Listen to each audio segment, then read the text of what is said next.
चिड़िया आई और फुर्र से उड़ गई। ये कहानी एक ऐसे राजा की है जिसको कहानियां सुनने का बड़ा शौक था।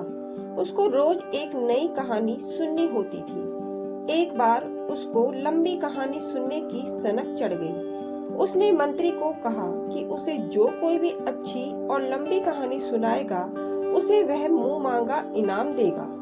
मंत्री ने सारे नगर में ढिंडोरा पिटवा दिया कि जो कोई भी राजा को लंबी और अच्छी कहानी सुनाएगा उसे मुंह मांगा इनाम मिलेगा।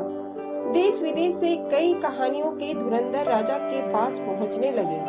सब ने एक से बढ़कर एक लंबी और अच्छी कहानी राजा को सुनाई, लेकिन राजा अंत में यह कह देता कि उसे यह कहानी तो बहुत अच्छी लगी, लेकिन कहानी बहुत छोटी थी, और अंत में वह हर एक कहानीकारों को कारावास में बंद कर देता। राजा ने विचार किया कि यह तो बहुत अच्छा तरीका है, कहानी भी सुन लो और इनाम भी ना दो। पास के नगर में एक मंटू नाम का लड़का था। उसने सोचा, राजा तो बहुत गलत कर रहा है, कहानी भी सुन लेता है और इनाम भी नहीं देता, और साथ ही कहानीकारों को कारावास में भी डाल देता है। उसने सोचा, राजा को तो सबक सिखाना पड़ेगा। अगले दिन वह सुबह ही महल की तरफ चल पड़ा।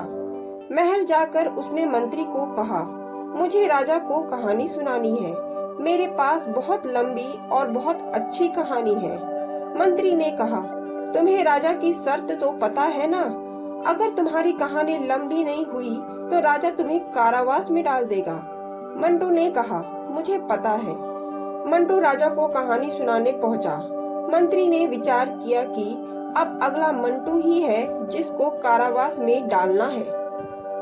मंटू ने राजा से कहा, क्या आप अब एक लंबी कहानी सुनने के लिए तैयार हैं? राजा ने कहा, हाँ बिल्कुल, कहानी शुरू की जाए। मंटू ने शुरू किया और कहा, एक गांव था जिसमें एक मेहनती किसान रहता था।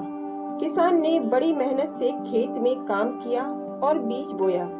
उसी खेत के बगल में एक पेड़ था जिस पे बहुत सारी शैतानी चिड़िया रहती थी। चिड़िया आती और उसके खेत का बीज खाकर फिर उड़ जाती। किसान बहुत परेशान हो गया था। उसने सोचा, अब की बार वह खुद खेत की रखवाली करेगा, और जब चिड़िया आएंगी तो उन पर जाला डालकर उनको पकड़ लेगा।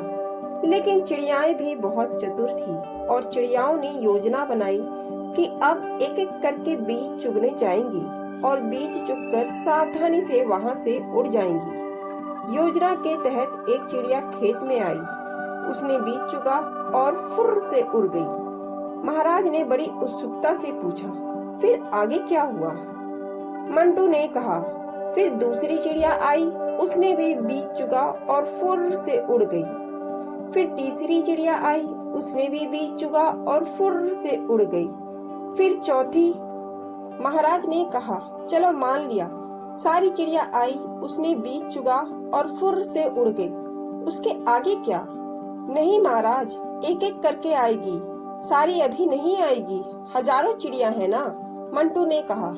मंटू ने अपनी कहानी आगे बढ़ाई और फिर चौथी चिड़िया, पांचवी चिड़िया, छठी चिड़िया कहते हुए अपनी कहानी को आगे बढ़ा रहा था।